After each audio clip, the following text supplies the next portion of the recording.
orar por Cristiano nesta hora.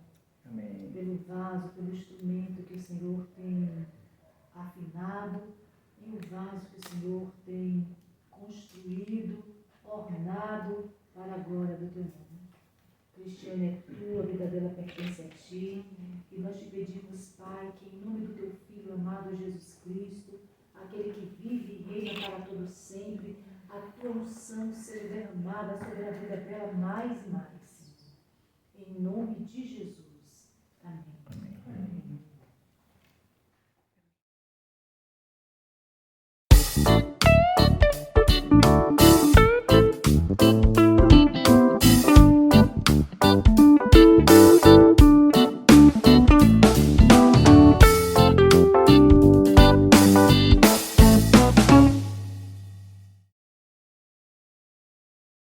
Graças a paz do Senhor Jesus.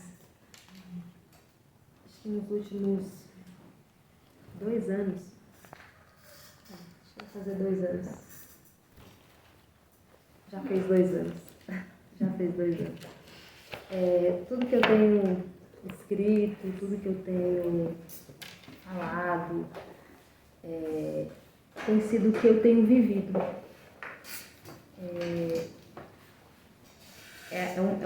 Um pouco das minhas experiências, um pouco da minha vida que eu compartilho com todos vocês. E hoje não é diferente. O que eu vou compartilhar hoje foi um pouco do que eu vivi, um pouco do que eu aprendi e eu quero compartilhar com vocês hoje. Quanto vale a sua família? Quanto vale os seus filhos? Seu marido, seu matrimônio, quanto vale? Não é se tem um preço. A pergunta é quanto vale? Eu pergunto quanto vale porque se nós continuarmos negociando os nossos valores e aquilo que nós temos aprendido da palavra de Deus, vai chegar um tempo em que nossa família terá um preço. E não será o preço que Jesus derramou na cruz. Não será um preço de sangue. Mateus, no capítulo 12,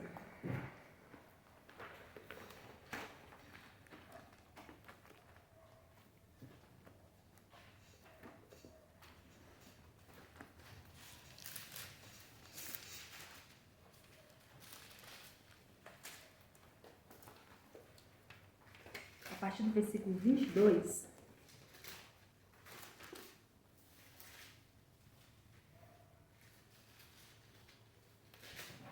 diz bem assim: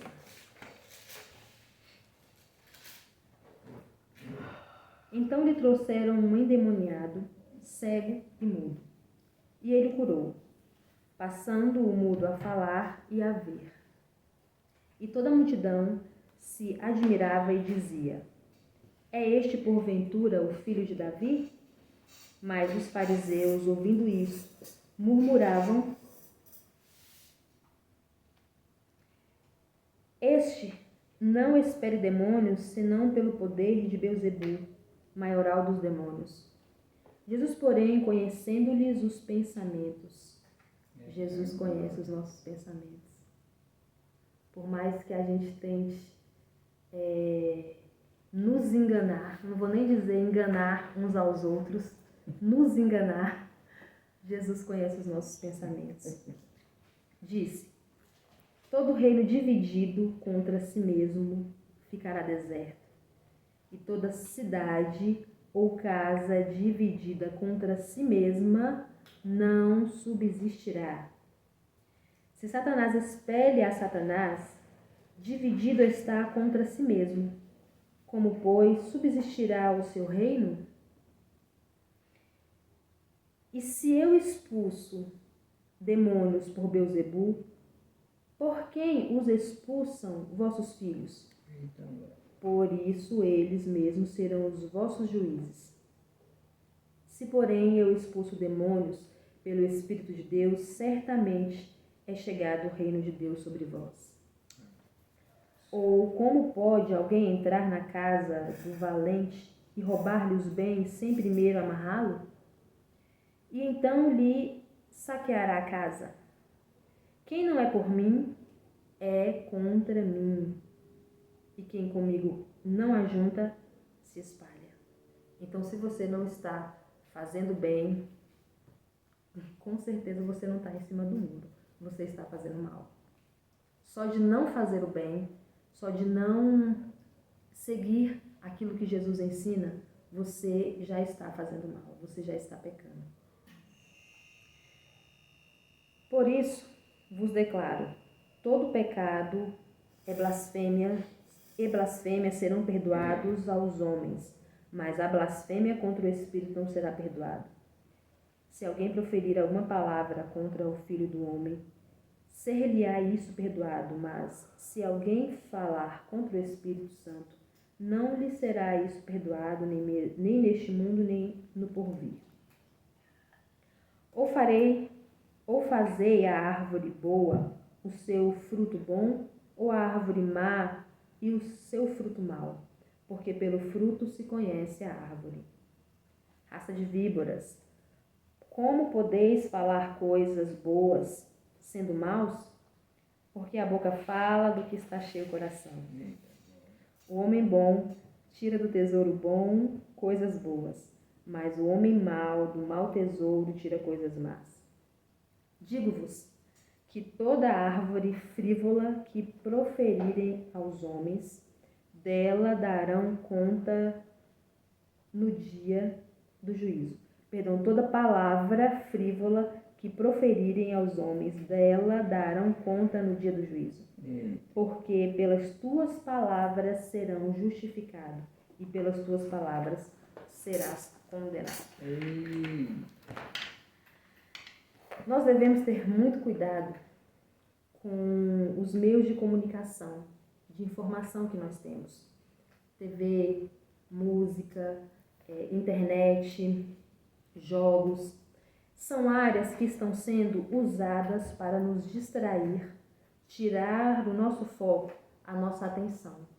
Essas coisas, elas são boas até o ponto em que elas ensinam como sermos melhores. Passou disso, ela já é um problema. Os lares estão sendo atacados de forma sutil, com ideias e pensamentos malignos, esvaziando o conceito de família, anulando por completo o objetivo de uma família estruturada, unida e próspera. O diálogo está cada vez menor. Os nossos dias, com comportamentos individuais, aproximam pessoas de longe e afastam-os de perto. Nunca se viu dentro dos lares tanta desobediência, falta de amor, inveja, infidelidade, ausência de Deus e mente cauterizada pelo pecado sem arrependimento. Como nesse tempo. Mas onde isso tudo começa? Em Gênesis, no capítulo 3,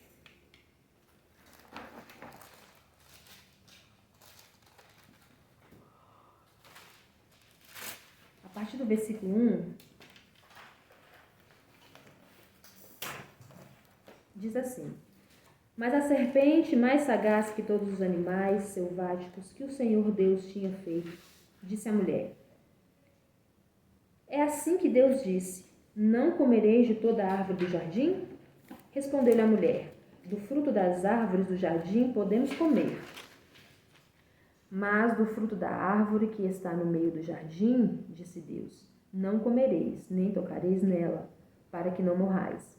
Então a serpente disse à mulher: É certo que não morrereis, porque Deus sabe que no dia em que dela comerdes, se vos abrirão os olhos, e como Deus, sereis conhecedores do bem e do mal. Vendo a mulher que a árvore era boa para se comer, agradável aos olhos, e árvore desejável para dar entendimento, tomou-lhe do fruto e comeu, e deu também ao marido, e ele comeu. Nós acreditamos nas mentiras do inimigo, no lugar de acreditar na palavra de Deus. Deus diz algo, nós temos a certeza de que é Deus falando conosco, mas aí vem outra informação e a gente fica: meu Deus, será que é Deus mesmo? Será que foi mesmo Deus que falou? A gente acaba acreditando nas mentiras que chegam aos nossos ouvidos do que na própria palavra de Deus que chega até o nosso coração. O despertar de um desejo por propostas tentadoras tem destruído muitos lares. Fala-se tanto em solidariedade, contudo, estamos cada vez mais egoístas. Vemos a dificuldade do outro, até nos comovemos, mas não nos movimentamos para mudar aquela situação. E quando ajudamos, é para mostrar para o outro o quanto somos bons. Precisamos nos atentar quanto a isso, pois o outro pode não saber a intenção do nosso coração, mas Deus sabe. E amém por isso. A nossa resposta, o nosso comportamento, tem criado uma geração individual, independente, cada vez mais por si só. Vivemos na geração do autoatendimento. Você mesmo se medica, você mesmo está com alguma dúvida, você vai lá no Google, você mesmo procura saber e você mesmo fica por dentro daquele assunto, você mesmo resolve ali o seu problema. Nós estamos numa geração do imediato, da velocidade, onde a paciência está cada vez menor. Só que a família não é um objeto de consumo. Ela é o nosso maior patrimônio. Muitas das vezes, desprezamos o que Deus tem derramado nos de dentro da nossa casa. Ouvimos e acreditamos nos de fora. Mas quando os de dentro falam, vixe, lá vem a chatice. Meu Deus, de novo esse assunto. Nós estamos acreditando nos de fora. E os de dentro, que é onde Deus tem derramado poder, graça e revelação, muitas das vezes a gente não dá a mínima. A gente escuta, mas não entra em nós como palavra de Deus. Mas esquecemos que o nosso ministério não é validado pelos de fora, mas sim pela nossa casa. É dentro do lar, é na convivência do dia a dia com os nossos familiares que Deus vai validar e reconhecer o nosso ministério. Não fique nós achamos que nós sermos grandes diante do mundo, grandes pregadores, grandes intercessores, vai validar alguma coisa. Não. É dentro da nossa casa. É com a nossa família que Deus vai validar o ministério que Ele tem levantado para cada um de nós. Não adianta ser reconhecido pelo mundo e não ser reconhecido dentro do lar. Uma casa dividida não subsiste. A unidade do lar depende de ver e combater esses sintomas malignos e exercer o amor de Deus uns para com os outros. Só que nós dizemos muito que amamos os nossos filhos, amamos os nossos maridos, as nossas esposas, mas o que é verdadeiramente esse amor? Amor é a jornada de quem convive, de quem está e anda junto, convivendo dia após dia, reconhecendo, buscando o crescimento como um todo.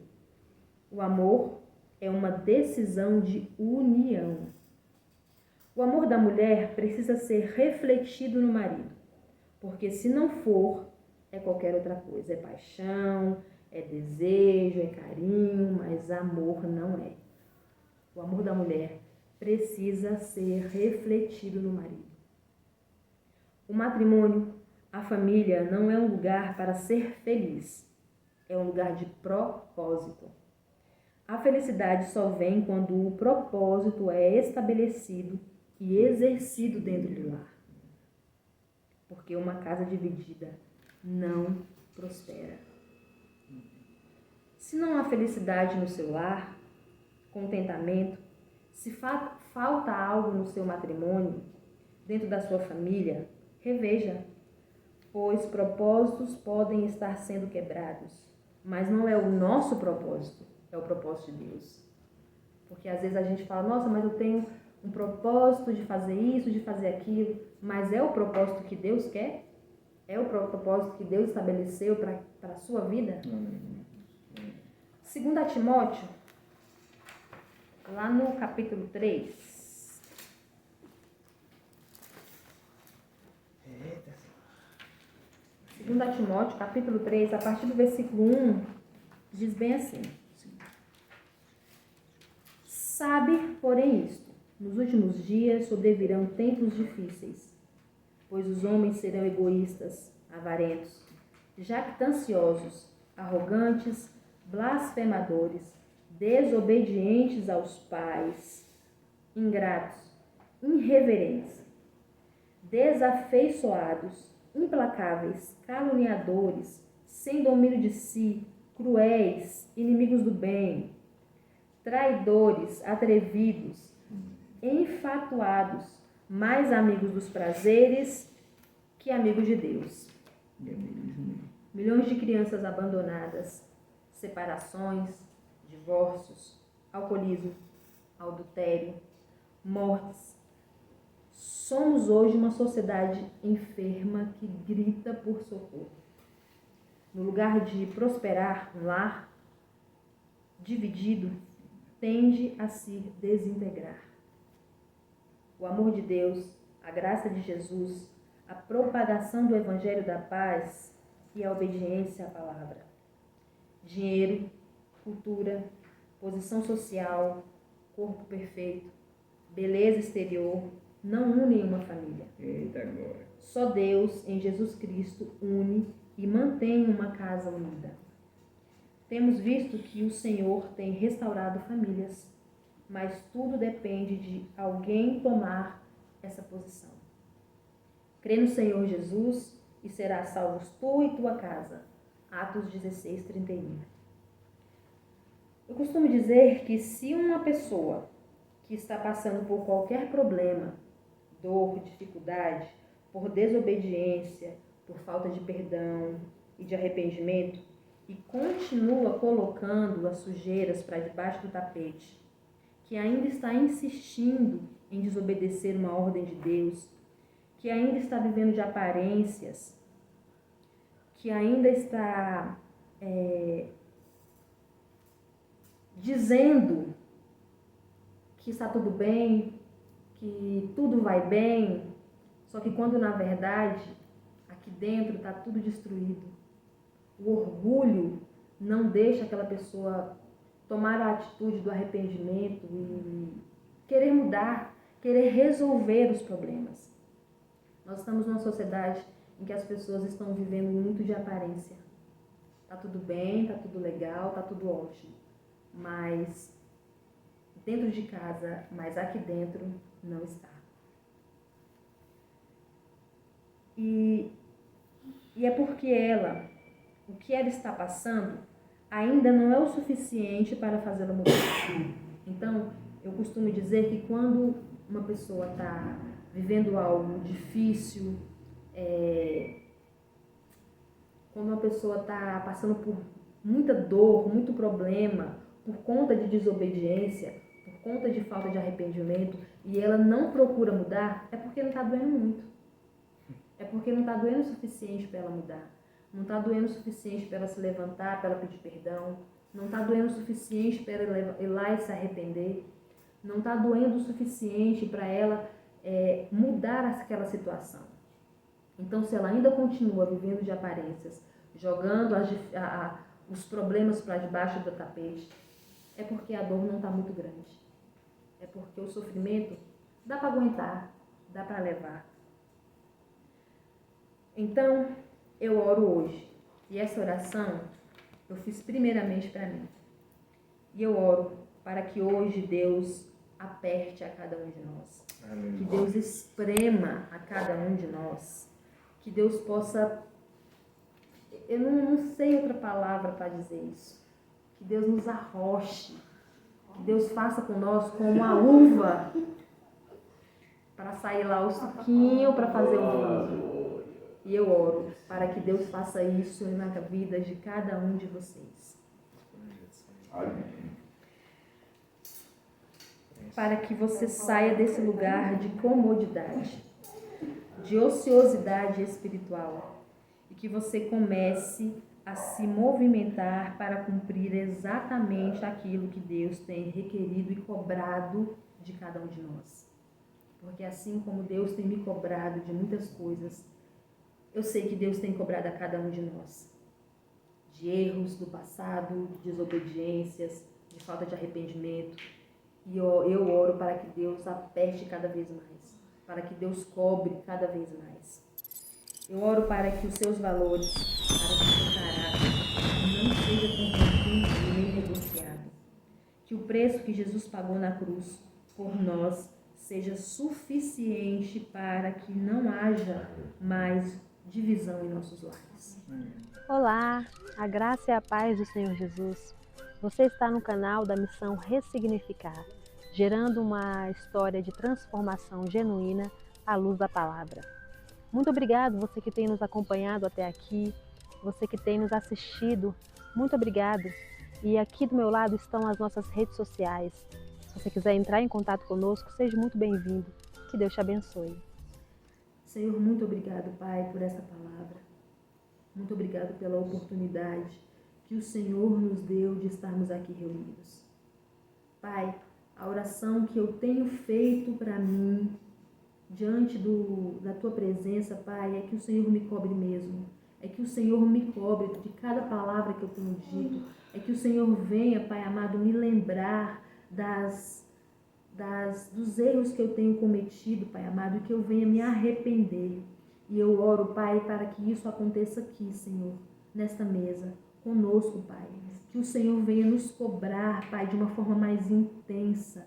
Que o Senhor, Pai, venha nos espremer, nos imprensar, Pai, para que nós possamos deixar, Senhor, de negociar os nossos valores, os valores a qual o Senhor tem nos dado.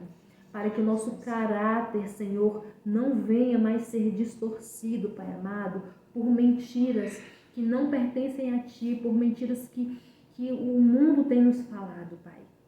Eu te peço neste momento, Pai, que as Tuas mãos poderosas, Senhor, Pai, possam estar estendidas sobre a vida e os lares de cada uma aqui representada.